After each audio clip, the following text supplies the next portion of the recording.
Ajmal Brothers. Sikudanganye dunia ndugu yangu, wala kufanya walimwengu shikame. Bismillahirrahmanirrahim. Assalamu alaikum warahmatullahi wabarakatuh. Alhamdulillah wa kafa wassalatu wassalamu ala rasulillah sallallahu alayhi wa alihi wa sahbihi wa sallam. Baada kumhimidi Allah subhanahu wa ta'ala na kumtakia rahma Mtume sallallahu alayhi wasallam, bila shaka sote tupo salama na tunaendelea vizuri. Jumatatu leo, Jumatatu tulivu, Jumatatu ya kipekee, siku ambayo Mtume sallallahu alaihi wasallam kama ya leo alizaliwa. Kwa maana Mtume sallallahu amezaliwa Jumatatu.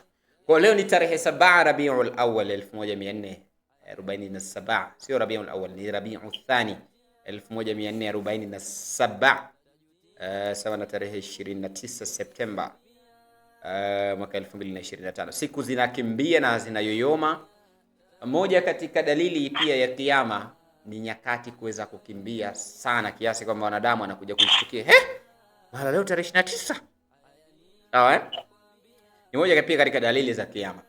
Wewe ambaye unatusikiliza kupitia mitandao yetu ya YouTube, tunakuomba sana tafadhali sana uweze kusubscribe account yetu hii, lakini pia share taarifa hizi video mbalimbali ambazo kimsingi tumekuwa tukizipost katika mitandao yetu hii. Lengo kubwa ni kuweza kupeana faida mbalimbali za hapa duniani na akhira.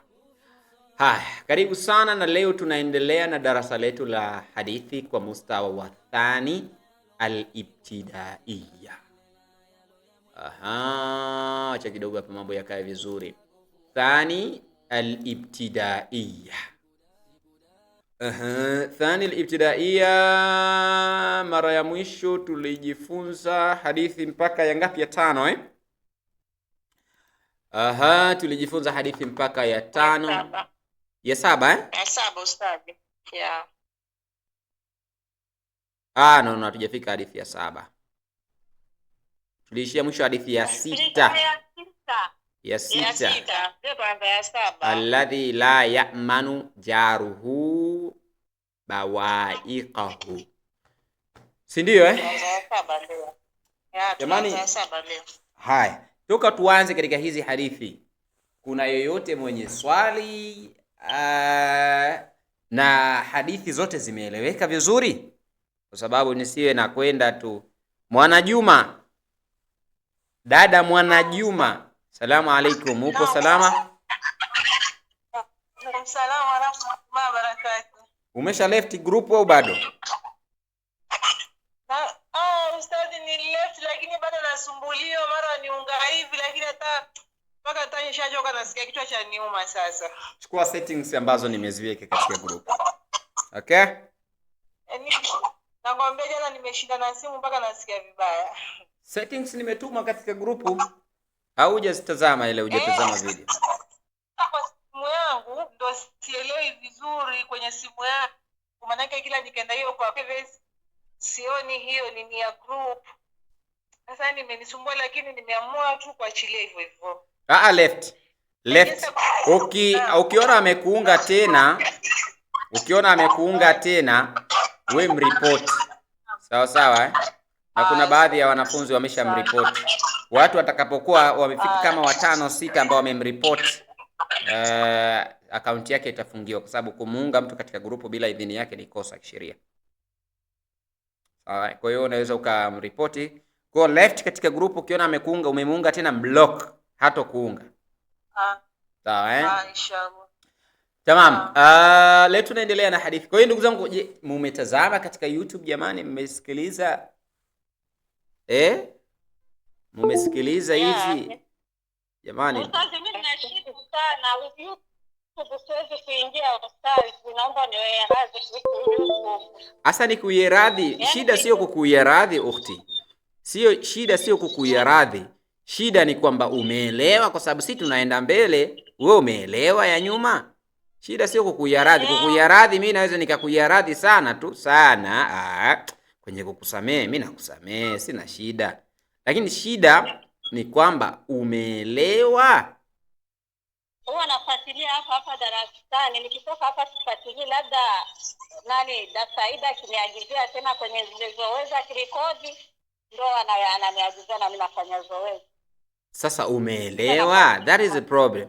Umeelewa? Nimeelewa. Ila kuna baadhi za mimi sijasoma. Sasa jitahidi bwana uweze kupata MB. Mbona Dar es Salaam hapo mambo ni mengi sana, alafu unashindwaje kupata MB bwana? Usazi. Nini? Kuongea sana, kumsubiri mume wangu afike, labda mambo yatakuwa mazuri. Acha mambo yako bwana. Sasa yanakuwa nani vipi hapa, kila kitu hela ustazi, kama unavyojua Dar es Salaam mji wa wajane. 15,000 una uwezo wa kupata MB. Sawa sawa, Ukiwa na 15,000 unapata MB karibu hata 20. I mean GB 20. Nilikwambia tumia mitandao nitakuelezea, nishakuelezea, unataka tutufanye promo ya mitandao yao hapa. Kwa hiyo jitahidi. Haya, tunaanza hadithi ya 7. Hadithi ya 7. Hadithi hii inasema an Abdullah bin Buraidata an abihi radiyallahu anhu qala qala Rasulullah sallallahu alayhi wasallam innal ahda alladhi bainana wa bainahumus salah faman tarakaha faqad kafar. Allahu akbar. Hii hadithi ya leo ni nzito sana ndugu zangu. Allah. Ahadi anasema hadithi kutoka kwa Abdullah bin Buraida, huyu ni sahaba, an abihi, kutoka kwa huyu Abdullah bin Buraida, kutoka kwa baba yake, alhamdulillah, radiyallahu anhu, radhi za Allah subhanahu wa ta'ala ziweze kumfikia, ziwe juu yake. Amesema qala Rasulullah sallallahu alaihi wasallam, Mtume sallallahu alaihi wasallama amesema. Hadithi hiyo yasema Mtume sallallahu alaihi wasallama amesema, sawa, innal ahda, sawa, innal ahda, hakika ahadi, hakika ya ahadi, bainana, baina yetu sisi Waislamu, wa bainahum, na baina ya wasiokuwa Waislamu. Hakika ahadi iliyokuwepo kati yetu sisi, wa bainahum, na ahadi iliyopo baina ya wale ambao waliokuwa sio Waislamu. As-sala, ni sala. Faman tarakaha, hakika mwenye kuiacha, yule mwenye kuiacha hiyo swala. Faman tarakaha, mwenye kuiacha hiyo swala. Faqad kafar. Nasoma taratibu nikiwa na maana yangu ili mtu pia baadaye awe anafuatisha. Hujasoma kitabu chenyewe, mimi sikioni. Kitabu kila siku natuma. Aunt Saida, tuma tena kitabu. Tuma tena kitabu kwa group. Sawa. Funga mic yako sasa. Sawa. Hakika ahadi iliyopo baina yetu na baina yao. Sawa. As-salah ni salah. Faman tarakaha mwenye kuiacha. Faman tarakaha, mwenye kuiacha hiyo swala, faqad kafar, hakika amekufuru. Tafsiri ya hadithi hii ni nini? Tafsiri ya hii hadithi ndugu zangu ni kwamba utofauti wetu sisi Waislamu na utofauti wa asiyekuwa Muislamu ni kufanya nini? Utofauti kati yetu sisi Waislamu na utofauti ya wasiokuwa Waislamu, tofauti wetu ni salah. Faman tarakaha, mwenye kuiacha hiyo swala, mwenye kuiacha hiyo swala, faqad kafar, hakika mtu wa hivi amekufuru. Bana, kukufuru ni kutoka pia katika Uislamu. Naeleweka vizuri Kukufuru tafsiri yake ni kutoka katika Uislamu. Sawa Kwa tofauti kati yetu sisi na wale wasiokuwa Waislamu ni kuacha swala. Mtu akiacha swala ujue amemkufuru Allah, amekuwa kafiri. Anatakiwa haraka sana alinganiwe na arudishwe katika Uislamu wake. Sinaeleweka vizuri jamani Mtu akiacha swala, hakika huyu mtu amekufuru. Sinaeleweka vizuri Sasa ndugu zangu katika imani, kuna baadhi pia ya wanachuoni wakaja kusema mtu kama ameacha swala kabisa, amepuuzia, hataki kabisa kuswali, huyu mtu hata kama alikuwa ameoa, ndoa yake inakuwa tayari imeshakuwa na talaka.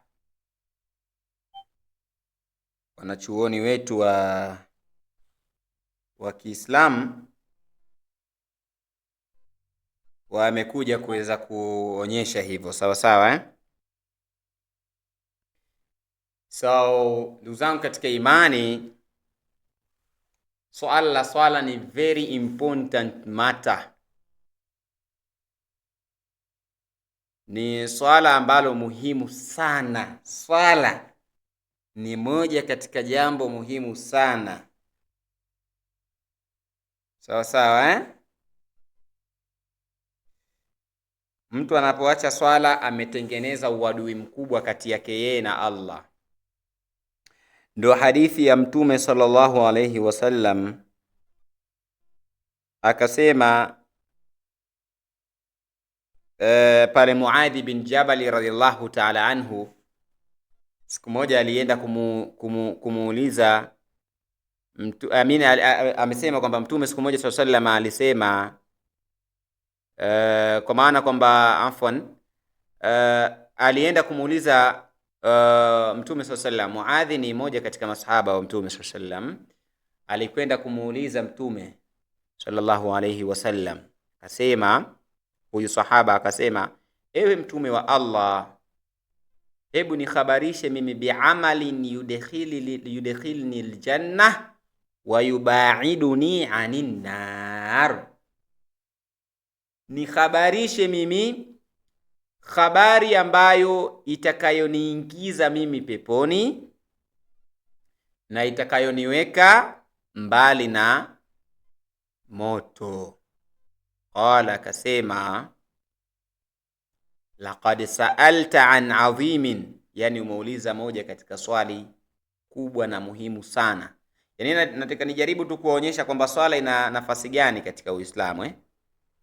Umeuliza swali moja kubwa adhim sana. Yaani Muadhi alienda kwa Mtume sallallahu alaihi wasallam, akaenda kumwambia, wewe Mtume, hebu niambie jambo ambalo mimi litakaloniingiza peponi na jambo ambalo litakaloniingiza motoni.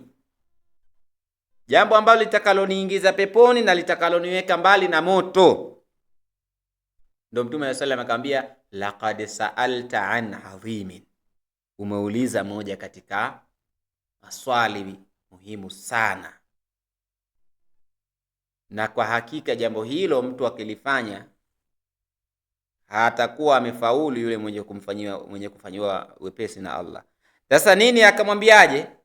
Akamweleza mambo mengi, muabudu Allah subhanahu wa ta'ala bila kumshirikisha. Sehemu nyingine akasema watuqima swala, ama watuqimu swala, na uweze kuswali. What does it mean? It means this: mtu akiwa anaswali ni jambo ambalo litakalomuingiza peponi, na akiacha kuswali ni jambo ambalo litakalomuingiza motoni.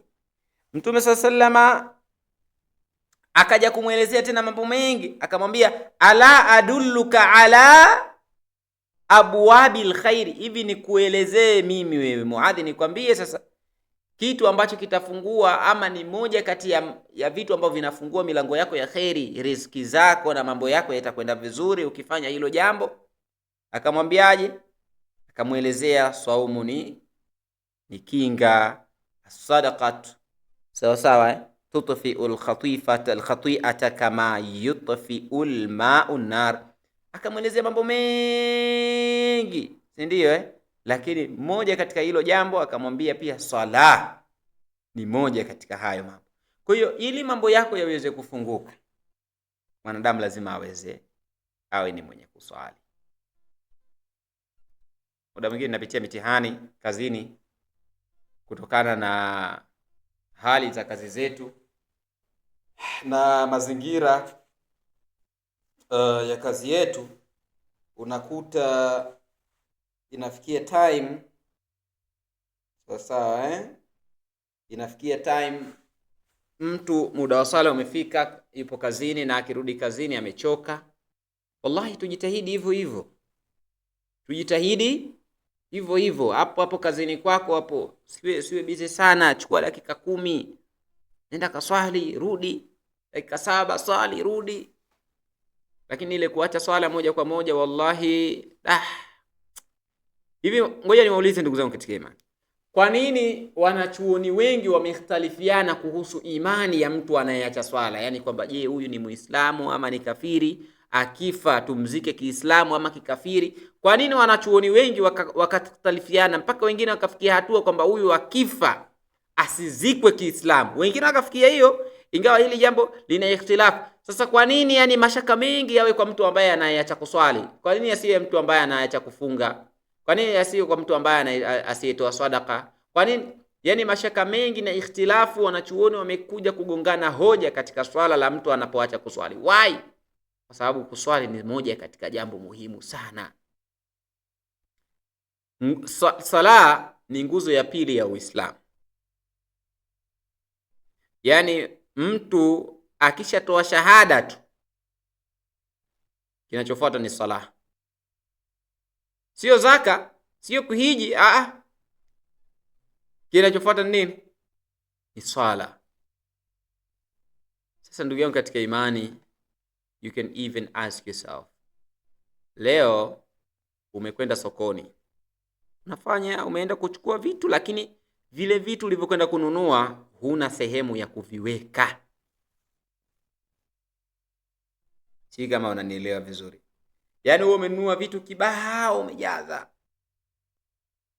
huna sehemu vile vitu vya kuviweka, vikawekwa mule, vikatunzwa. Hivyo unaweza ukarudi na kitu kweli? Ndio sawa. Leo swala tunachukua kwamba swala ndiyo kapu la matendo. Swala ndiyo kapu la matendo. mtu swala ikiwa sawa, fa in salahat salaha ashiya'u kullu, swala ikiwa sawa sawa, mambo mengine yote yapo sawa.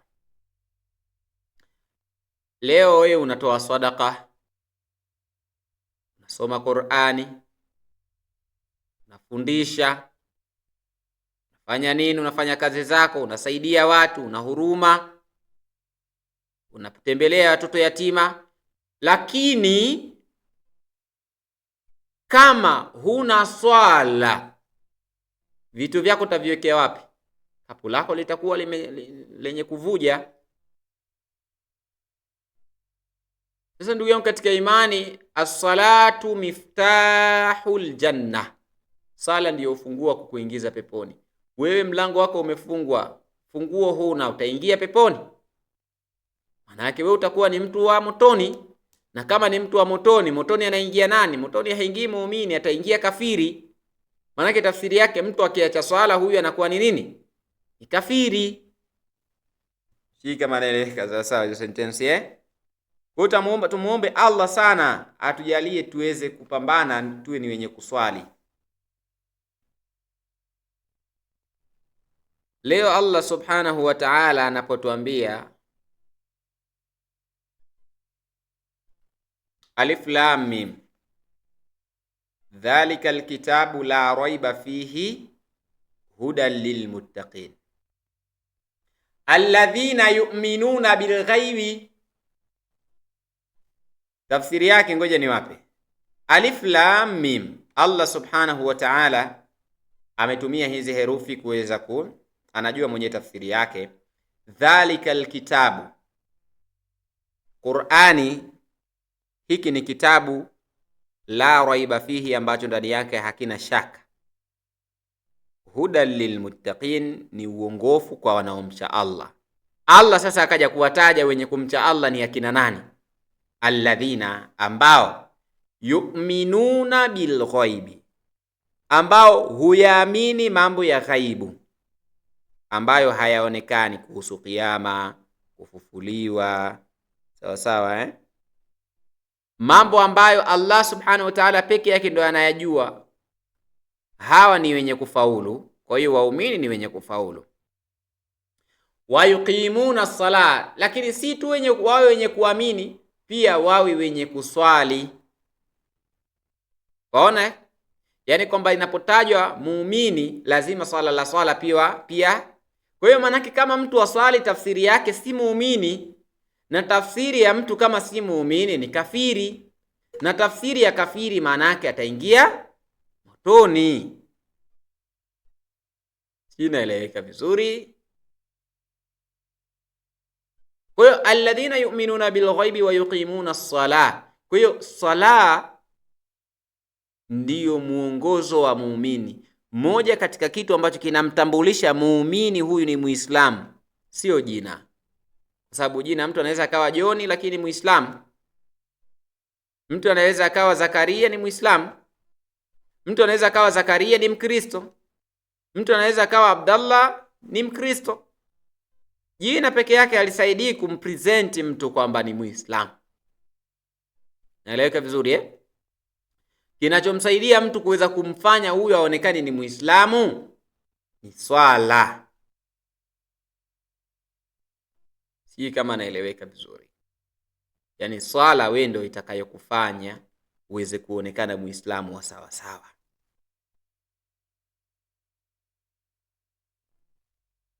Kwa hiyo swala limesisitizwa sana katika Uislamu. Muislamu anapoliacha anakuwa anatengeneza uadui mkubwa sana, na mtu haingii peponi. Ndugu zangu, kama mtu hana swala haingii peponi. Yaani lipo wazi kabisa, halina mashaka hilo jambo Yaani mtu haingii peponi ambaye haswali. Sasa naambie, kama ndugu zako wamekufa, labda mtu Allah subhanahu wa ta'ala amswamehe anayemtaka, kwa sababu Allah amesema kwamba anasamehe madhambi yote. Lakini sasa mtu asifi na haya madhambi, akifa mtu ilhali haswali, huyu mtu ni moja kwa moja motoni. Kwa hiyo ndugu zangu katika imani, swala ni muhimu, na Allah subhanahu wa ta'ala akasema inna salata tanha anil fahshai wal munkar. Swala inakataza kufanya mambo maovu, machafu na mabaya, mambo ya maudhi, mambo ya munkari yanakataza. Swala inakataza mambo mabaya. Ukiona leo wewe mtoto wako hasikii sawa sawa, ukiona mtoto wako hasikii, ngoja niwape tiba hii. Ukiona mtoto kiburi, mwizi, haelewi, wewe jitahidi uwe unamweka karibu na swala. Swala umefika, swali. Yaani jitahidi upambane naye asikose swala hata kipindi kimoja. Tabia zake zitarudi tu kwa nzuri. Wallahi nawaambia. Nawapa hii dawa hii. Inna salata tanha anil fahshai wal munkar. Hakika ya sala inakataza mambo yote mabaya na maovu. Ukiona mtoto wako haswali, ujue anakaribisha tabia mbaya. Atakuwa muhuni, atakuwa mlevi. Mfano tu, mfano. Kwa nini wewe umekuwa ni mwenye kupenda dini? Na kwa nini shoga yako ama jirani yako ambaye unaishi naye nyumba moja, yeye haswali na hasomi, ama hasomi hajistiri? Kwa nini wewe unapenda dini alafu yeye hapendi? Jaribu kuchunguza kama huyu mtu anaswali. Yaani leo uweze ukamkuta mtu anaswali vizuri, swala yake vizuri, ukamkuta anatembea sokoni amevaa suruali. Huwezi kumkuta. Leo ni ngumu sana kumkuta, ingawa wanaweza wakatokea, kwa sababu kuna wengine swala zao hazina umuhimu katika maisha. Nazungumzia mtu mwenye swala ya kweli. Umkuti mtoto pengine barabarani mwizi anatukana. Huwezi. Allah akisema kitu ni kweli. Allah haongopi, Allah hadanganyi. Swala inakataza mambo machafu. Ukitaka kujitengeneza leo tabia yako, tengeneza kwanza swala yako. Ukiwa unaswali utakuwa na huruma. Ukiwa unaswali hutaweza kupata nafasi ya kusikiliza music. Ukiwa unaswali hutopata fursa ya wewe kuweza kuzini. Ukiwa unaswali hutopata wakati wa kuweza kuharibu vibaya tu, utautumia kusoma Qur'ani. Ukiwa unaswali, sala it is a connectivity between abdi and a creator, between a creation and a creator. Mtu anapokuwa anaswali anatengeneza mahusiano mema kati yake na Allah. Inaeleweka vizuri Kwa hiyo katika imani swala ndiyo abwabul khair, miftahu abwabul khair. Ni moja katika eleza shida zako ukiwa katika swala. Inaeleweka vizuri Kwa hiyo narudia tena pointi yangu, ukiona mtu ana tabia mbaya sana, mtoto wako haelewi ni kiburi, mtoto wako haelewi hasikii ni jeuri, hakikisha unapambana naye katika swala. Zile tabia chafu zote zile zitakuwa zinapungua kwa uwezo wa Allah. Unajua muda mwingine sheitani anakuwa anapanda katika vichwa vya watoto. Kwa sababu gani?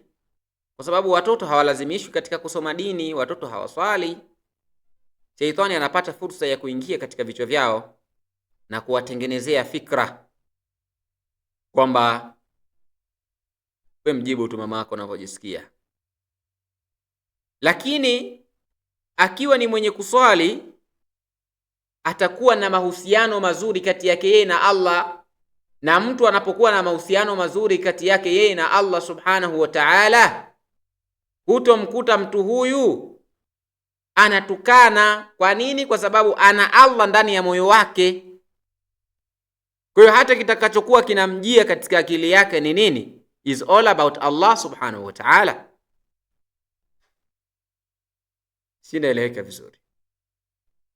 Mtoto wako ni mwizi kidokozi, mtengenezee mahusiano yake yeye na Allah yawe karibu.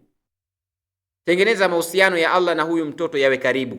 Unatengeneza vipi? Aswali, awe anafanya ibada ya swala, kwa sababu Allah subhanahu wa ta'ala tayari ameshatuambia inna salata tanha anil fahsha'i wal munkar.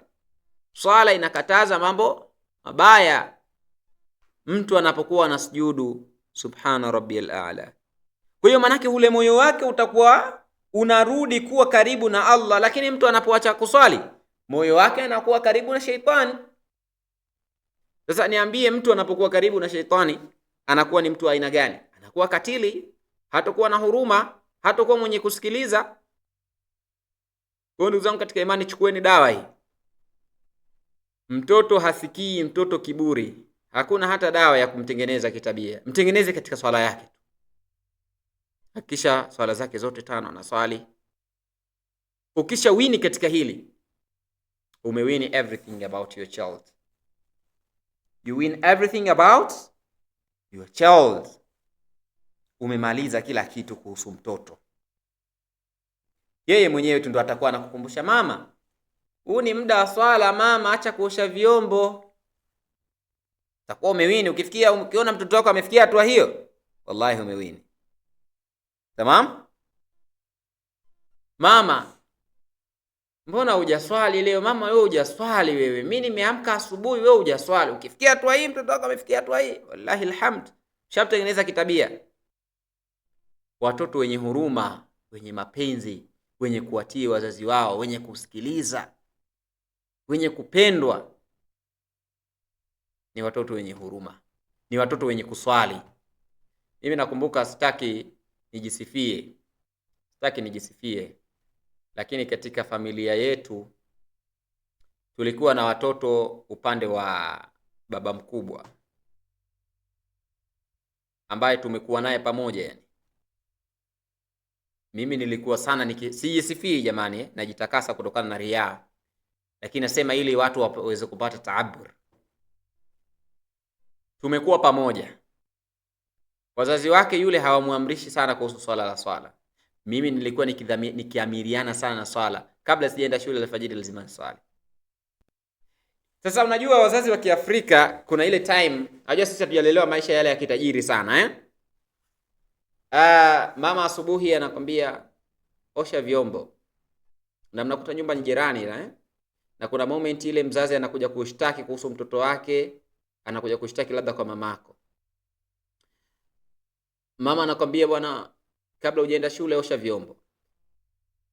Kwa hiyo mimi kwa kuwa timetable yangu nishaitengeneza, salatul fajr itaswaliwa saa 11 na dakika 45, na mimi shuleni nakwenda saa 1 kamili mathalan. Kwa saa 12 kamili na nafasi ya kuosha vyombo. Siwezi kulala mpaka saa 1 na dakika 30, saa ngapi?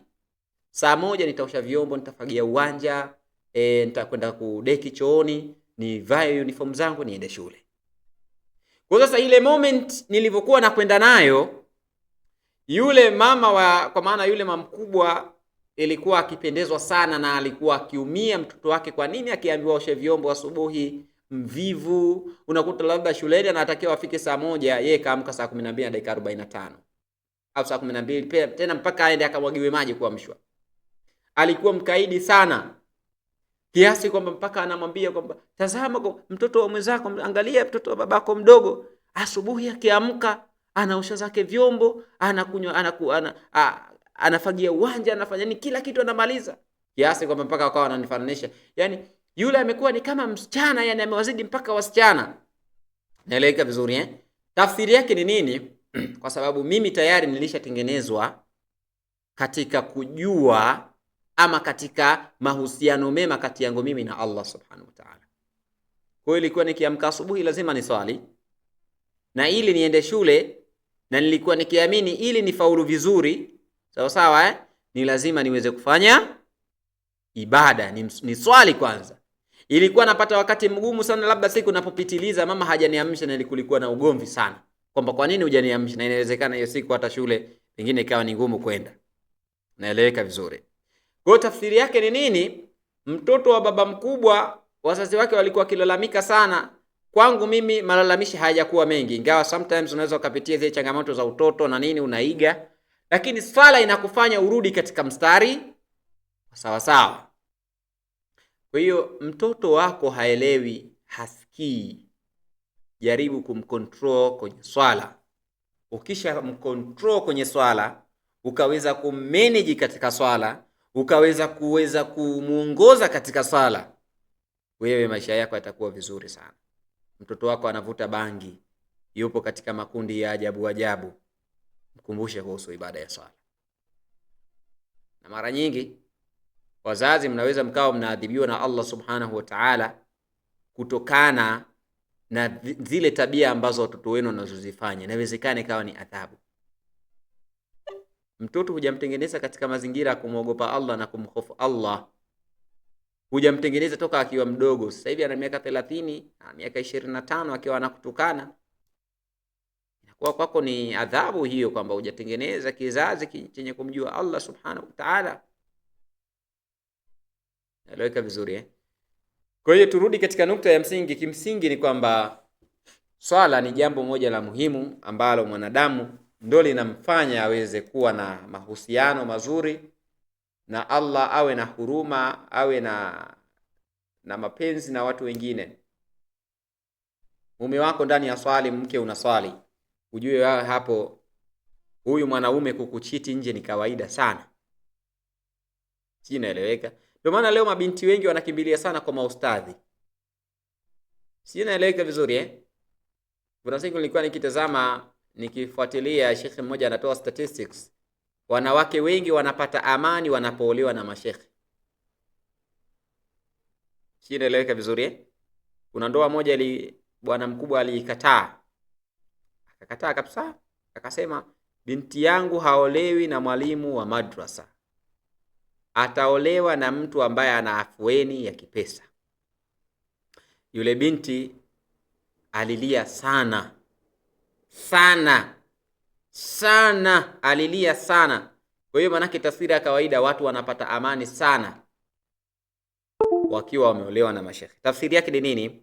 Tafsiri yake ni kwamba mtu anapokuwa ana dini na anaswali, huyu mtu atakuwa na mapenzi. Kwa nini atakuwa na mapenzi? Kwa sababu ndani yake ana hofu ya Allah. Mtu hutomkuta na zini tu kama ng'ombe,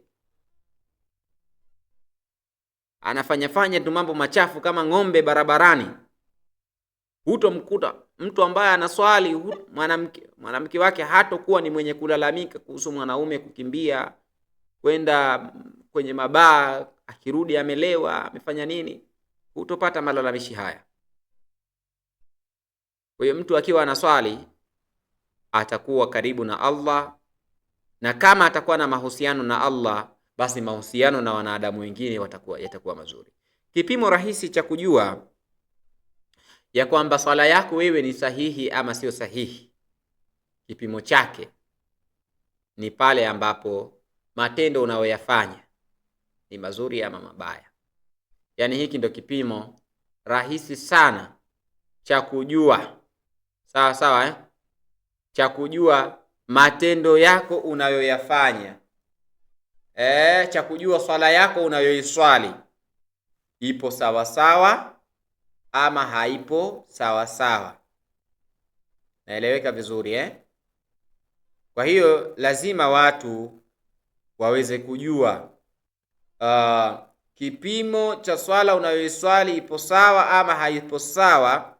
Tazama matendo unayoyafanya. Haiwezekani ukamkuta leo mtu anasema anaswali alafu anakesha baa. Ni ngumu. Ujue swala yako haikubaliki. Ujue wewe swala yako bado haijakuwa na maana katika maisha yako. Haiwezekani ukamkuta leo mtu anaswali na anafanya ibada, halafu mtu huyu ndio wa kwanza katika wizi, ndio mwizi. Ujue mtu aina kama hii swala yake yeye bado haijakubalika. Si inaeleweka vizuri Kwa hiyo ndugu zangu katika imani, tujitahidi sana tena sana swala liwe lenye kutusaidia. Ukiona una swali na wewe swala yako haikusaidii, kwa maana katika kurekebisha tabia zako kuna sehemu unakosea katika kufanya kwako ibada. Aidha unafanya ibada tu haufanyi kwa kutafakari kwamba hiki kitu amekiamrisha Allah subhanahu wa ta'ala. Ndio yangu katika imani, ukiwa una swali moyo wako wote utakuwa unategemea kwa Allah subhanahu wa ta'ala. Utakuwa na nafasi ya wewe kuweza kuwapa nafasi kuwapa fursa waganga uende ukaangaliwe nyota yako alafu unaswali. Hapana. Ukiwa unafanya ibada utakuwa na tawakkuli ya kweli kwa Allah subhanahu wa ta'ala. Kwa hiyo tujitahidi tuwe ni miongoni mwa watu ambao kimsingi wanafanya ibada na ibada hizo zenye kuwanufaisha biidhnillahi subhanahu wa ta'ala. Kwa hiyo hayo ndiyo yalikuwa maelezo kuhusu hii hadithi ya swala. Ndugu zangu katika imani, natumia muda mrefu kidogo kueleza kwa sababu nyinyi ni watu wazima. Yaani leo mimi siwezi nikawafundisha hadithi kama nawafundisha watoto darasa la 3 ama watoto wanaosoma alifu. Kwamba swala utofauti kati yetu sisi na wasiokuwa Waislamu. Ahadi kati yetu sisi na wasiokuwa Waislamu ni kuacha swala, na watoto wanarudia ahadi kati yetu sisi na wasiokuwa Waislamu ni kuacha swala. Basi imeisha, hujaelewa tafsiri yake ni nini. Kwa mimi nitahitaji niweze kuwaelezea, hata kama tutachukua dakika 45 kwa kitabu kimoja ama hadithi moja, ila lakini watu wawe wameelewa. Watu wawe wameelewa. Naeleweka vizuri Tamam. Twende katika hadithi ya 8. Kwa hiyo kwamba hii hadithi tafsiri yake ahadi iliyopo ama utofauti, ahadi ya utofauti. Ahadi iliyopo kubwa kwetu sisi na wasiokuwa Waislamu. Sawa sawa ni kuacha swala. Ni swala. Kwa maana hii ndio inatufanya tuwe tofauti kati ya Wakristo na Waislamu. Kama leo kaweza kumkuta Mkristo anaingia msikitini, faman taraka faqad kafara, kiacha mtu swala basi amekufuru. Kwa hiyo tujitahidi bi'aunillahi subhanahu wa ta'ala kuweza kufanya yale yenye kumridhi Allah subhanahu wa ta'ala. Tamam. Twende katika hadithi nyingine. Anasema an Abi Hurairah radhiyallahu anhu qala Rasulullah sallallahu alayhi wasallam kalimatani khafifatani ala lisani thaqilatani fil mizani habibatani ila arrahmani subhanallah wa bihamdihi subhanallahil azim. Anasema hadithi kutoka kwa Abi Hurairah, radhi za Allah subhanahu wa ta'ala ziwe juu yake. Radhi za Allah subhanahu wa ta'ala ziwe juu yake. Amesema Mtume sallallahu alayhi wasallama, amesema Mtume sallallahu alayhi wasallama, kalimatani khafifatani ala lisani, maneno mawili. Ustadi. Naam. Ustadi. Naam. Naomba urudie tena kusoma tena kwa Kiarabu tafadhali. Okay. Kalimatani khafifatani ala lisani thaqilatani fil mizani habibatani ila arrahmani subhanallahi wa bihamdihi Subhanallahil azim.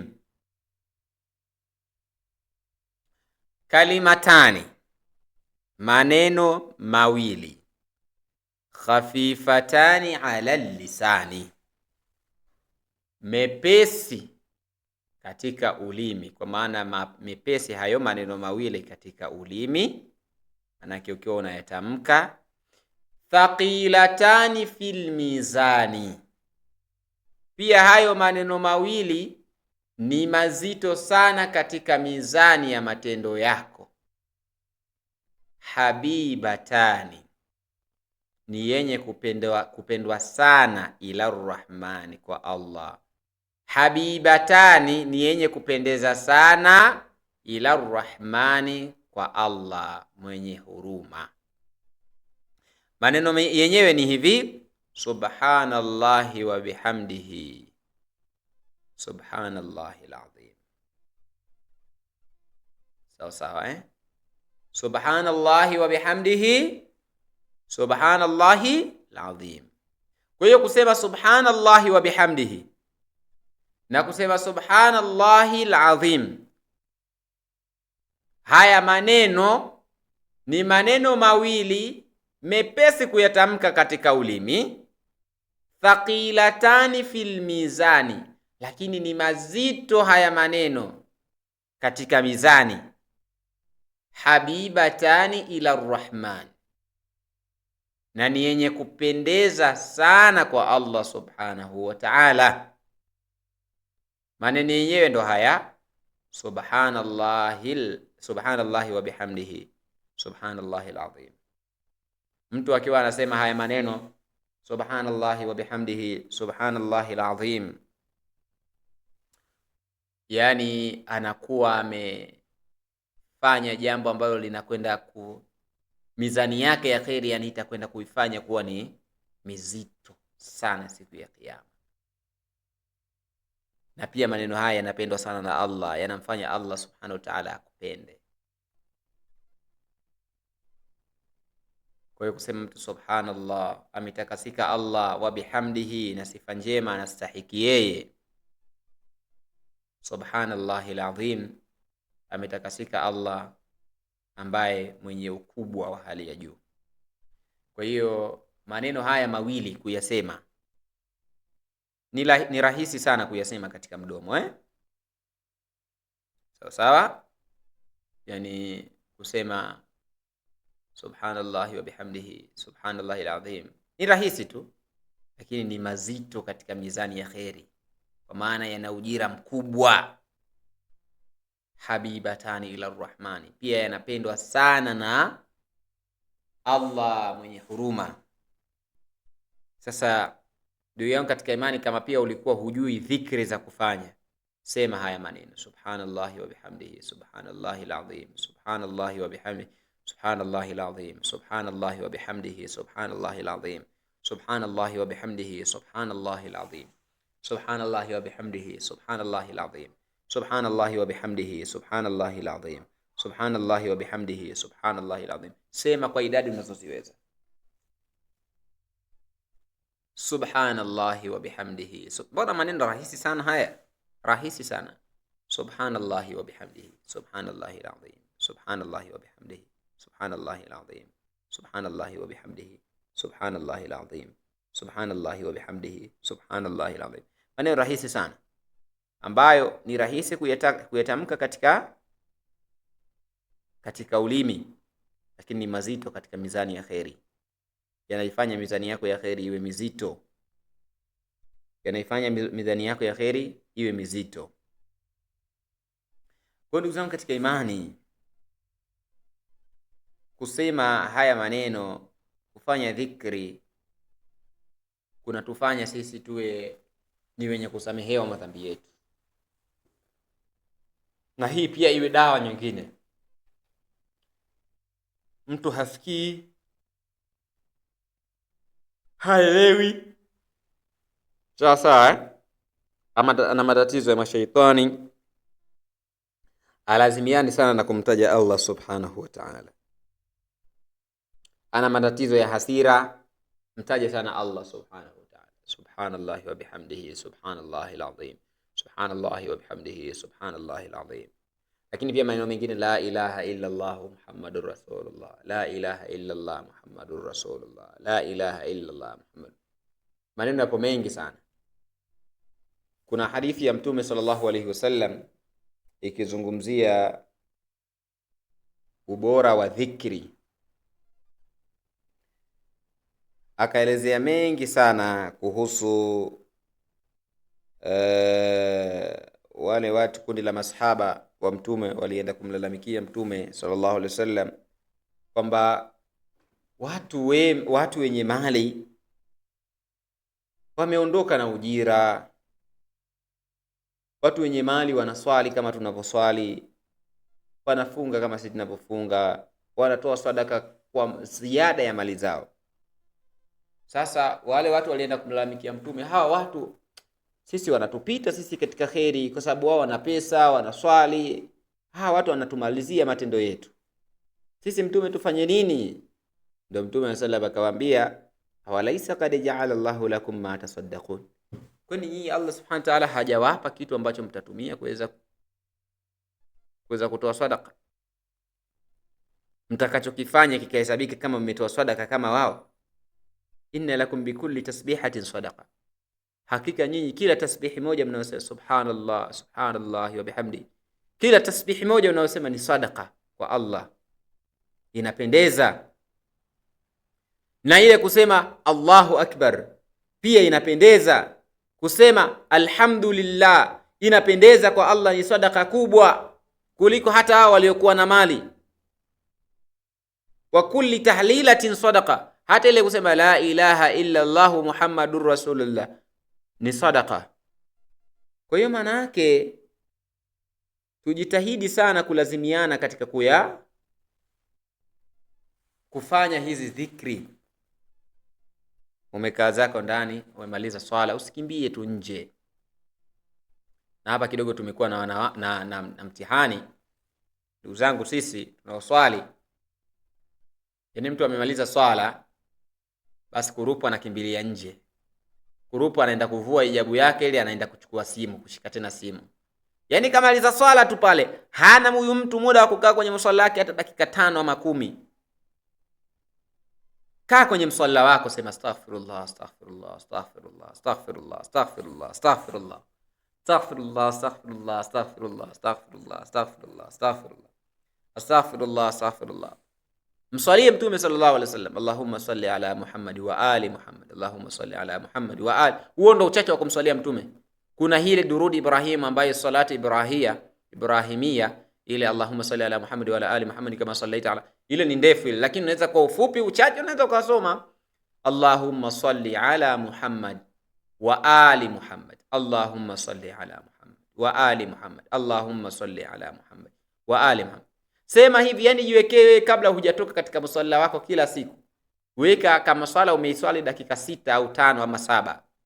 Basi ongeza dakika zingine 10 kwa ajili ya dhikri. Unawahi wapi? Yani wewe kutumia dakika 5 unahisi utapoteza wateja? Kutumia dakika 5 unahisi utapoteza nini katika maisha yako? 5 kwa ajili ya Allah, 10 kwa ajili ya Allah. Kaa chini, umemaliza kuswali, kaa chini. Assalamu alaikum wa rahmatullah. Assalamu alaikum wa rahmatullah. Tulia zako chini, usikimbie. Don't rush. Usikimbie. Ukikimbia tu tayari unakuwa umefanya nini? Unakuwa umepoteza ujira. Usikimbie. Tulia zako chini.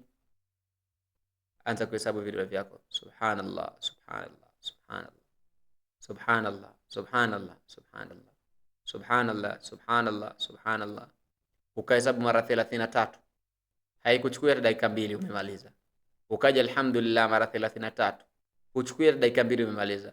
Allahu akbar mara 33. Uchukue hata dakika 2 umemaliza. Uchukue dakika 2 umeshamaliza. Haya, njoo subhanallahi wa bihamdihi subhanallahil azim subhanallah. Umemaliza hiyo. Fanya zako la ilaha illa Allah wahdahu la sharika lahu lahul mulku wa lahul hamdu wa huwa ala kulli shay'in qadir. soma yako ayatul kursi, Allahu la ilaha illa huwal hayyul qayyum la ta'khudhuhu sinatun wa la nawm lahu ma fis samawati, yani iwe desturi yako. Sawa sawa. Ukishamaliza nyanyua mikono yako juu, muombe Allah subhanahu wa ta'ala. Dakika 10 tu, haizidi dakika 10 umemaliza. Mwambie, ewe Allah, biashara yangu nimeiacha kule nikiwa na kuabudu wewe. Ewe Rabbi, kwa muda huu ambao nimekuja hapa, ikiwa nimepoteza wateja 3 ama 4, ewe Allah naomba warudishe. Sasa ninarudi kwenye kazi yangu. Moyo wako kwanza unakuwa na amani. Mimi kuna mtu nimemshuhudia anauza sokoni, yani sokoni mula. Unajua sokoni natakiwa uwe pale pale ili mteja akija tu pale pale uongee naye haraka haraka, umfungie kama nyanya kama dagaa nini aondoke, si ndio Mimi nimemshuhudia mtu, wallahi Allah subhanahu wa ta'ala amfanyie wepesi sana yule mtu. Yani ana imani ya hali ya juu.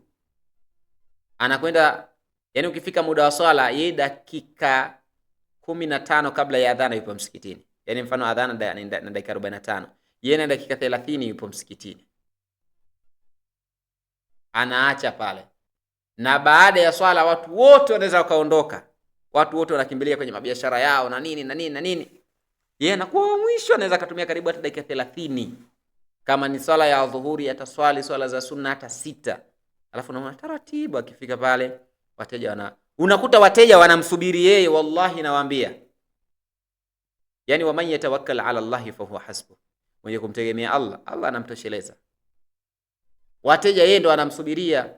Ustadhi yuko wapi? Ustadhi ameenda danili msikitini. Basi ngoja nimsubirie. Huyu mchele wake unakuwa mtamu kweli. Si mchele unakuwa mtamu, ni Allah subhanahu wa ta'ala anatia baraka. Wale waliokuwa pale wameshindwa kwenda kuswali kwa sababu ya kufanya biashara, maisha yao ni hapo pale pale tu. Watu wanamsubiria karibu 5. Ustadhi naye anachelewa jamani. Mtu anapiga zake swala kule, anapiga sunna. Akirudi, samahani bwana, nilikuwa msikitini mara moja. Nipimie mchele kilo 5 hapo. Nipimie kilo 2.5, nipimie na sukari robo, nipimie na nini. Unakuta kashaingiza pesa kwa muda mchache sana. Nini? Wama min dabbatin fil ardi illa ala Allahi rizquha. Hakuna kitu chochote, kiumbe chochote ardhini isipokuwa kwa Allah riziki yake ipo. Yani wewe usighurike ndugu yangu ambaye upo sokoni, wafanya biashara, upo sokoni, unafanya hiki na vile, kwamba ukaacha kuswali kwa sababu wateja watakukimbia na tafuta riziki ya watoto. Hapana. Riziki yako ipo. Almuhimu wewe unafanya jitihada, Allah subhanahu wa ta'ala atakupa. Unashona zako nguo, wahisi ukienda kuswali ukarudi mteja ataenda kwa mwingine. Hapana, mteja wako kama ni wako, ujue atakuja kwako. Kwa sababu mteja hawezi akasema kwamba naondoka kama kaenda kuswali basi na laki limeenda. Hapana. Mteja hatofanya hivyo. Kwa ni waeleze ndugu zangu katika imani, tuwe na suala moja la kumtegemea Allah subhanahu wa ta'ala. Tusiwe tunarashi katika mambo yetu. Allah subhanahu wa ta'ala anatia baraka katika mambo yetu ikiwa tupo naye karibu. Uwe basi utaratibu wako upo katika biashara yako, ama upo nyumbani kwako, upo kazini kwako. Subhanallahi wa bihamdihi, subhanallahi alazim. La ilaha illa Allah Muhammadur Rasulullah. Waweza kumkuta mtu barabarani kama chizi, lakini huyu kashajua ukubwa wa haya maneno. Namsikia mtu subhanallahi alazim, subhanallahi wa bihamdihi, subhanallahi alazim. Kama huyu mbona anaongea peke yake? Jamani, Waislamu sasa hivi wamechanganyikiwa akili. Hapana, hajachanganyikiwa. Hajachanganyikiwa, mtu anafanya adhkari, kashajua dunia hii si chochote. Subhanallahi wa bihamdihi, subhanallahi alazim, subhanallahi wa bihamdihi, subhanallahi wa bihamdihi, subhanallah. Yani wewe ongea naye mtu, lakini mtu ipo focus yake, mdomo wake unacheza cheza subhanallahi wa bihamdihi, subhanallah. Mtu huyu siku akija kufa kusema la ilaha illa Allah linakuwa ni rahisi, kwa sababu ndo neno lake la kwanza. Sinaeleweka vizuri Kwa hiyo tujitahidi kuwa na tawakkuli kwa Allah subhanahu wa ta'ala, na tujitahidi pia kwa siku tusiache japo kusoma ayatul kursi japo mara 3 kwa siku. Allahu la ilaha illa huwal hayyul qayyum. Ukiongeza na kwa ziada nzuri sana. Kila baada ya swala Mtume sallallahu alayhi wasallam amesema atakayesoma ayatul kursi baada ya swala hakutakuwa na kitu chochote ambacho kitamdhuru kwa siku hiyo. Allahu la ilaha illa huwa al-hayyul qayyum la ta'khudhuhu sinatun wala nawm. Wewe mfanya biashara unawasubiria wateja wako pale, chukua zako Qur'ani, anza kusoma taratibu, Allahu la ilaha illa huwa al-hayyul qayyum. Wewe dada wa kazi unayefanya kazi za ndani, unafagia zako wapika pale, subhanallahi wa bihamdihi subhanallahi alazim subhanallahi wa bihamdihi, waosha vyombo subhanallahi wa bihamdihi. Sio chooni kwamba unadeki unapiga pia adhkari, chooni hairuhusiwi.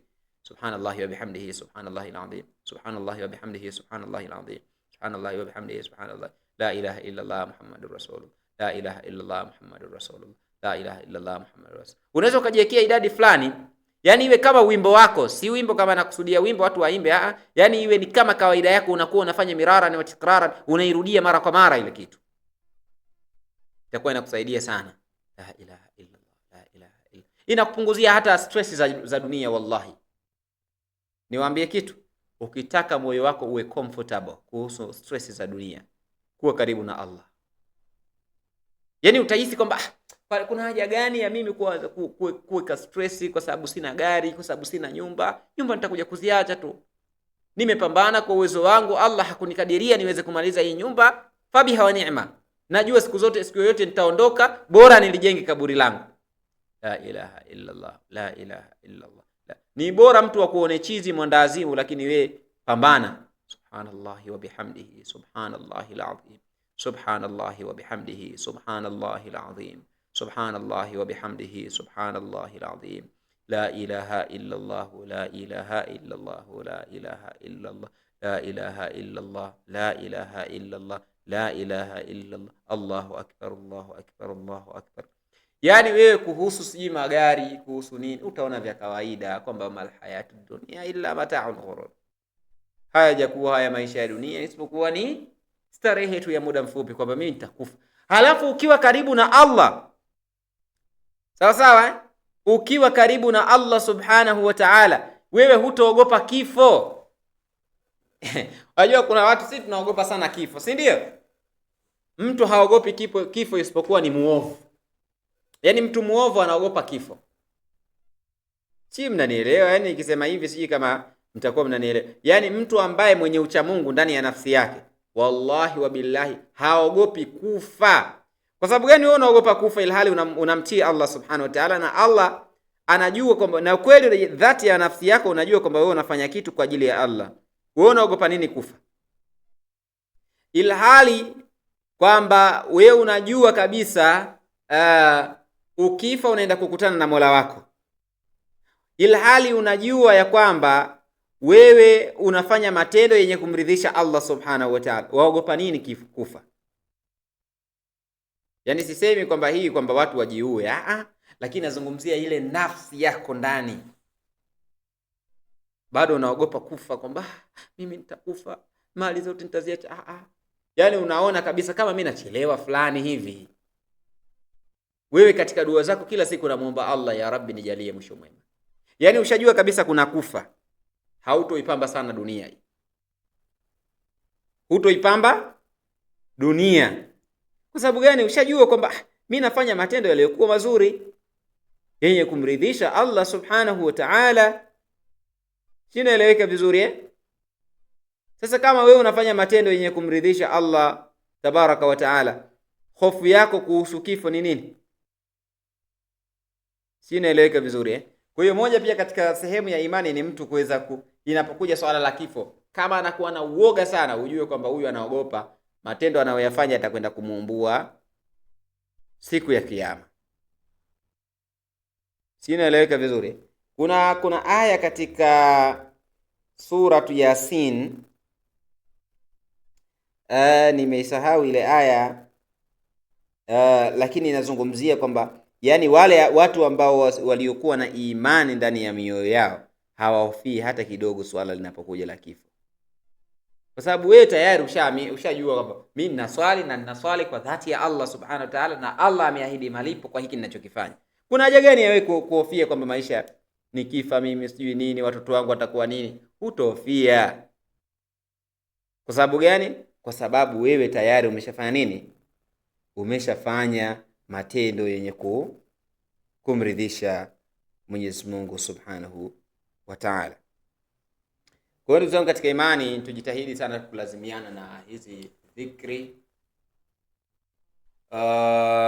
Tuwe ni wenye kuzifanya mara kwa mara. At the end of the story, end of the day, zitakuja kutusaidia hizi. Sawa yauma tadhakkaru al-insanu ma saa, siku ambayo mwanadamu atakumbuka yale aliyofanya. Kwa hiyo tujitahidi kufanya dhikri kwa wingi sana, ili tuweze kuwa ni miongoni mwa watu ambao kimsingi tutakuwa ni wenye kuhesabika katika kufaulu. Na naomba tuishie hapa. Kama kutakuwa na mtu yoyote mwenye swali, basi inshallah anaweza akauliza swali lake biidhnillahil karim. Naam. Assalamu alaykum wa rahmatullahi wa barakatuh ustaz. Alaykum salaam wa rahmatullahi wa barakatuh. Na swali hapo kwenye mambo ya swala. Niko mume wangu ni mraibu wa miraa. Lakini vile atema kwenda kuswali, tena sikutoa ya swali. Akimaliza ile kuswali arudi tena pale pale tena kuendelea kulele miraa yake. Nini miraa ni nini? Miraa ni nini? Mnahitaji niko kwenu, mimi sijui. Ni kitu gani? Aisha, mnahitaji huko kwenu.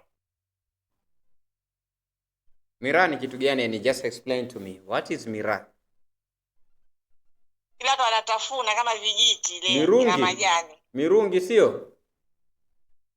Mirungi na miraa. Mirungi. Yeah. Sasa ni mraibu hiyo mirungi sasa. Lakini kwa time kuswali yatema yanda sikuto ya swali. Akimaliza kuswali tu tuna pale pale tunakuna kikao chake tena endelea na kulele mirungi yake. Swala yake iko vipi ustadi? Wallahi swala yake itakuwa na dosari. Sawa sawa Kwa sababu mirungi ni moja katika ni moja kati ya vitu ambavyo ni haramu kuvitumia, kwa sababu vina madhara vile vitu. Si unanielewa vizuri Kwa swala yake huyu mtu itakuwa na dosari na anatakiwa aviache. Si unanielewa vizuri? Kwa sababu gani? Hii kitu inakufanya uweze inakuwa ni sababu ya mtu kuweza kufuata njia ya sheitani. Mirungi hii, mihadalati hii, mirungi, pombe, sigara, bangi ni moja katika vichocheo ambavyo vinamfanya mtu awe karibu na shaitani. Vitu Mtume Allah Subhanahu wa Ta'ala ametuambia, ya ayyuhalladhina amanu kulu min tayyibat, kulu halalan, kwenye suratul Baqara. Ya ayyuhalladhina amanu kulu min tayyibat.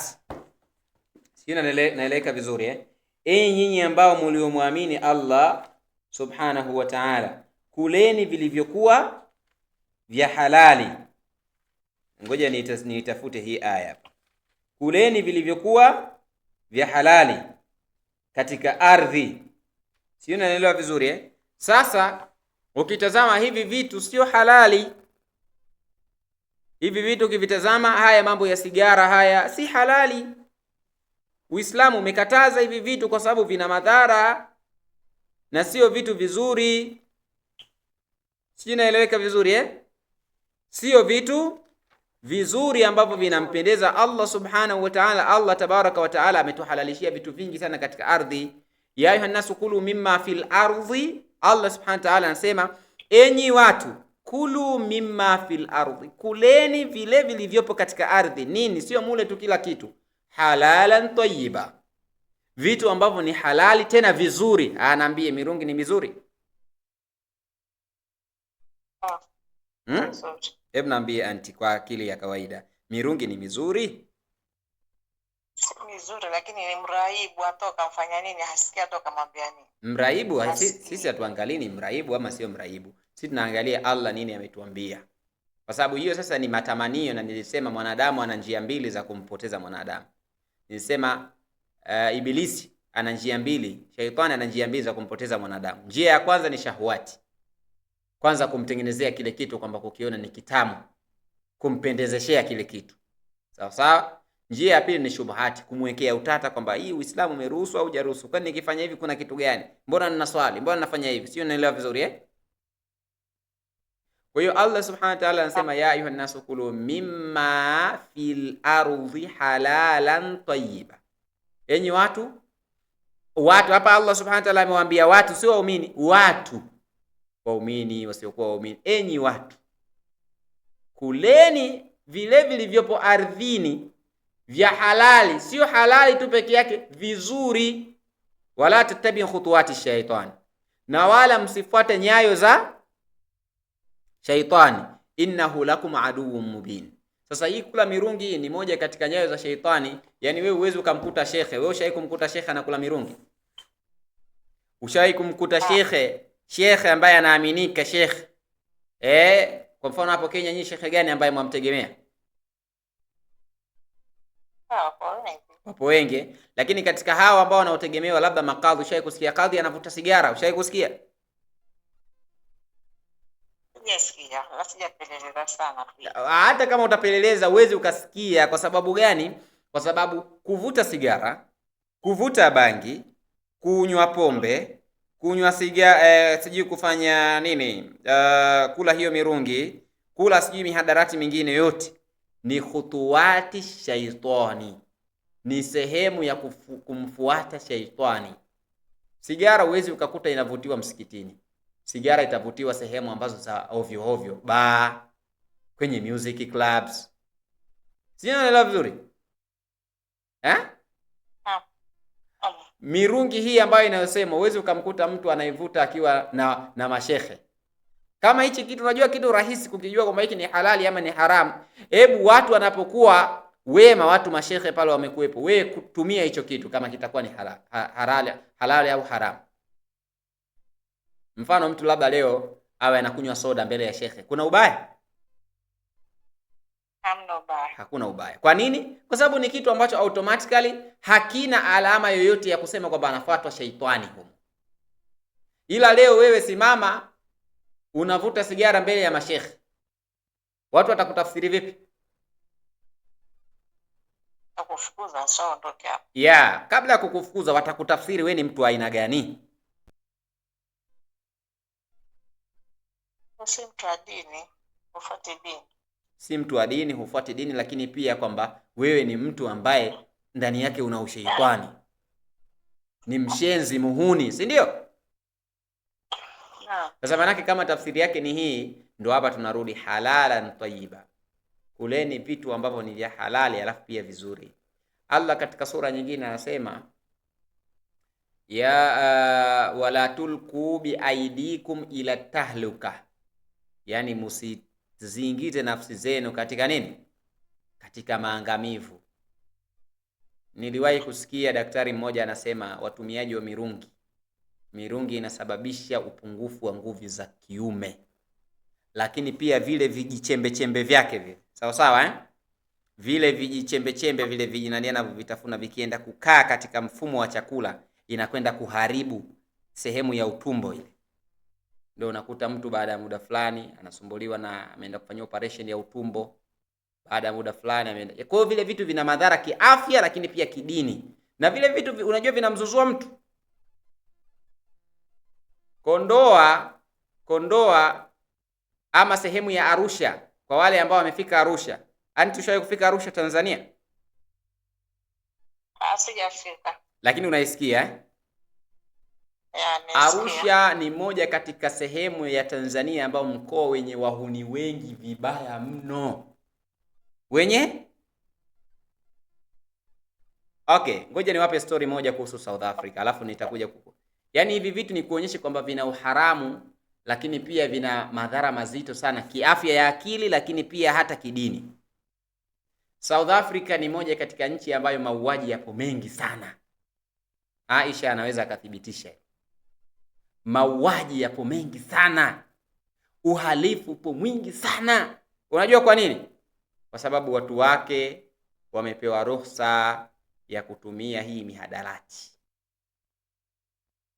Hivi vilevi. Pombe. Sawa bangi, watu wanavuta tu. Nini tunaita hii mirungi, watu wanatafuna sana. Kwa hiyo imewapelekea vijana kuweza kuharibika kiakili, fikra zao zimedumaa. Sawa afya zao za akili zimekuwa chini. Yani mtu leo South Africa kukukuta barabarani na kukutolea bunduki kukuua pale akaondoka ni kawaida mno. Unaelewa? Why? Kwa sababu walisharuhusiwa, ama nchi hii haina ule udhibiti wa hali ya juu kuhusu madawa ya kulevya. Kwa hiyo miongoni mwa madawa ya kulevya mojawapo ni mihadarati. Na hata kama atakamatwa hiyo mirungi, akikamatwa na serikali, unafikiri serikali itafanya nini? Mwachilia. Haiwezi kumwachilia. Kwani Kenya mnaruhusiwa kutumia mirungi? Huko ni free tutumia, kila mtu yatumia. No, Tanzania utumii. Tanzania najua kwenu hairuhusiwi, lakini hapa Kenya kila mtu, yani ndio maskani ndio za tafuna kila mahali. Ndio maana nchi yenu imevurugwa sana, unajua Tanzania ukikamatwa ni moja katika kosa la jinai. Uhalifu mkubwa ukikamatwa na bangi, ukikamatwa na hiyo mirungi, moja katika dhambi kubwa mno. Why? Kwa sababu serikali yenyewe wameona kuna madhara kiafya, lakini pia katika kutengeneza tabia za mwanadamu. Sio na love vizuri Kwa hiyo na naamini hiyo mirungi inatokea Tanzania inakuja huko. Bila shaka naamini inatokea hivi. Sana. Inalimwa ustadi huko. Kuna mashamba hizo vitu zinalimwa huko. Hapo naona serikali ya Kenya imenanilii sana, imefeli sana katika kucontrol. Kuna mashamba ya kupanda hizo mirungi hizo. Mashamba yako. Watu wanalima. Bosi, hilo umenifungua akili. Kwa hiyo kimsingi ni kwamba hivi vitu ni haramu kuvitumia. Ni haramu kuvitumia. Kwa nini? Kwa sababu wana science wamelithibitisha hili. Endapo mtu anapotumia mirungi, akatumia sigara, akatumia pombe, hivi vitu kidini imekatazwa, lakini pia kiscience vimekatazwa. Kwa kitu ambacho science imeikataza, pia dini mara nyingi imeikataza. Allah anatuambia msiziingize nafsi zenu katika maangamivu. Moja katika maangamivu pia ni kutumia hiyo mihadarati. Mfano mkuta mtu anatumia pombe, anatumia sigara. Sigara yenyewe imeandikwa cigarette smoking is dangerous for your health. Yani kwamba sindio? Yani kwamba inaharibu afya yako. Sasa kitu ambacho kinaharibu afya yako, manake Uislamu umekataza msijiingize katika maangamivu. Inna Allaha bikum la raufur rahim. Mwenyezi Mungu ni mwenye huruma juu yenu. Kwa hiyo hivyo vitu tunamnasihi mzee wetu huyo, kwanza amhofu Allah subhanahu wa ta'ala. Vipo vitu vingi sana vya kuvitumia. Vipo Big G hizi, zipo popcorn, anaweza akatumia akala. Kwa ajili kama anataka kuondosha stress, atumie soda. Kama anataka kugain power, atumie energy. Zipo energy ambazo zinamfanya awe na nguvu na mwili wake uwe sawa. Sio, naelewa vizuri? Ndio maana Allah subhanahu wa ta'ala akatuambia, ya ayuhan nasu kulu, enyi watu kuleni, mima yale ambayo nimewaekea katika ardhi, halali. Kwa sababu Allah alijua kwamba kuna vitu vingine ambavyo ameviweka katika ardhi, mwanadamu akivitumia vitakuwa na madhara kwake. Kwa hiyo halalan tayyiba, halali tena ni vizuri kwa ajili ya afya yenu. Sasa mtu leo akitumia mirungi itamuathiri afya yake, atapoteza nguvu kazi, atapoteza uwezo wake wa kufikiri. Shaitani pia atakuwa naye karibu. Wala tattabi'u khutuwati shaitani, wala msifuate pia nyayo za shaitani. Nyayo za shaitani nini? Ukitumia sigara leo utakuwa unawaita wahuni. Yani leo uwezo kawakuta kwamba watu wanavuta sigara afu wamekaa na mashehe. Uongo. Itakuwa unafuata nyayo za nani? Za shaitani. Lazima utakaa na wahuni tu. Ujue kabisa ukivuta sigara wewe inakuita kwenda baa. Ukila mirungi wewe ujue na inakuita baa. Kwa kila mwanadamu anaweza akasema najicontrol, ila ipo siku utateleza tu. Oya bwana mwanangu, njoo ufuate basi umzigo, nipo hapa na nilia hapa klabu. Wewe utaenda pale. Sasa si ugongee kidogo, najua hii bwana mirungi hii inatakiwa ushushie kidogo na vitu hapa. Gongea kidogo na sigara na nini. Kwa hiyo unajikuta unajijazia vitu katika afya yako ambao Uislamu tayari umekataza, na Allah subhanahu wa ta'ala ndiye mjuzi. Kwa hiyo swala yake inakuwa na dosari. Kwa nini? Kwa sababu swala haimkatazi katika yaacha hayo mambo mabaya yenye kumkera Allah subhanahu wa ta'ala. Na kitu chenye kumkera mwanadamu pia kinamkera Allah. Wewe unapenda hiyo mirungi akiwa anaitafuna? Sipendi. Bas, na Allah pia hapendi. Walladhina yu'dhuna almu'minina almu'minati bighairi maktasabu faqad ihtamalu buhtana wa ithma. Wale ambao wanawaudhi waumini wa Kiislamu, waumini wa kike na wa kiume, hawa wamejibebea mizigo mizito sana kwa Allah. Kwa hiyo kama wewe kitu kinakuudhi, ujue pia Allah subhanahu wa ta'ala kinamuudhi. Sina naelewa vizuri eh?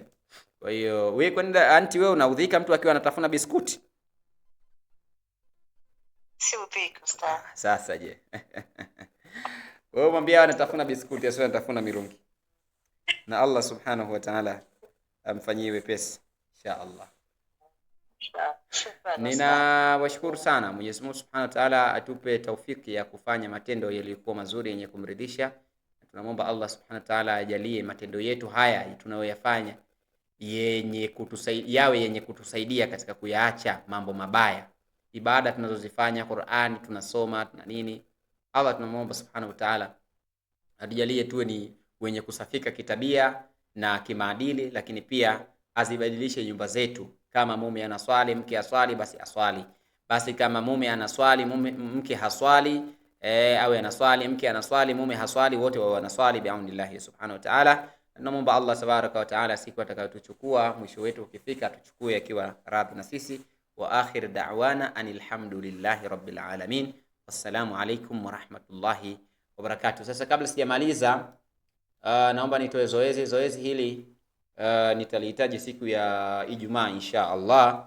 Naomba pia muweze kunisomea hadithi ya 7 ya 8. Hizi mbili ambazo tumezisoma leo Tumeanza leo hadithi ya 7 Hadithi ya 7 na ya 8. Yeah. Basi naomba hizi hadithi mbili muzisome na muweze kunirekodia bi'aunillahi subhanahu wa ta'ala. Na nawashukuru sana. Mwenyezi Mungu Subhanahu wa Ta'ala awajalie kila lenye kheri. Wassalamu alaikum wa rahmatullahi wa barakatuh. Usihubi dunia takwada, akiyalo ndani mwake yavutia. Haya ninayokuambia zingatia, tajutia pia umehisabia. Alokuja nayo wetu rasuli ni wajibu pia, ametuumbia wetu rasuli kumsalia. Ni wajibu pia kufuatia wakeusia, sote twajijua wajibu wetu kumsalia. Sikudanganye dunia ndugu yangu, wala kufata yalo walimwengu. Shika mema yalo ya Mwenyezi Mungu, akhera utapata lako fungu. Sikudanganye dunia ndugu yangu, wala kufata yalo walimwengu. Shika mema yalo ya Mwenyezi Mungu, akhera utapata lako fungu. Tusifanye ya ghururi, tuishi kwa tahadhari, tuyapate ya Ghafuri, kesho tupate ya kheri. Uwe wenye kusubiri kadari yake Jalali, tukimuasi Jalali tumwato tusubiri. Sikudanganye dunia ndugu yangu, wala kufata yalo walimwengu. Shika mema yalo ya Mwenyezi Mungu, akhera utapata lako fungu. Sikudanganye dunia ndugu yangu, wala kufata yalo walimwengu. Shika mema yalo ya Mwenyezi Mungu, akhera utapata lako fungu. Wama alhayatu dunya illa mata'ul ghurur, na si chochote haya maisha ya dunia isipokuwa ni starehe fupi yenye kudanganya.